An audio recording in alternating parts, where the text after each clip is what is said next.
එක්තරා ගමක ධනයට වඩා සොබාදහම කෙරෙහි විශ්වාසය තබමින් දුප්පත් දීවරයෙක් මුහුදු වෙරළ ආසන්නව ඊතා සරල ජීවිතයක් ගත කළේය. එක්තරා උදෑසනක දීවරයා දැලෙන් මාළු ගොඩට ඇදීමේදී සිය දැලට ඒ තුල තිබී දිදුලන රන් හක්ගෙඩියක් හමු විය.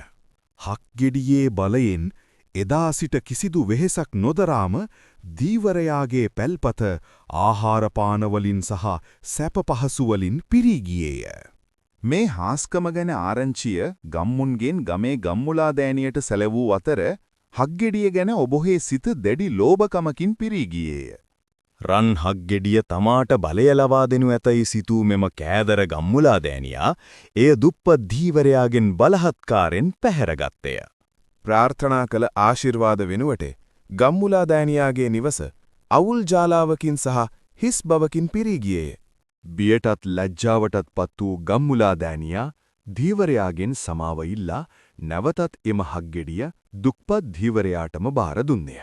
මේ ආකාරයට රන් හක්ගෙඩිය කරුණාවන්තකමට තෑගි ලබා දුන් අතර කෑදරකමට දඬුවම් කළ අතර සැබෑ ධනය පවතින්නේ පිවිතුරු හදවතක් තුල බව සැමට මතක් කර දෙමින් මෙන්න මෙහෙම කතාව ඉවර කරනවා.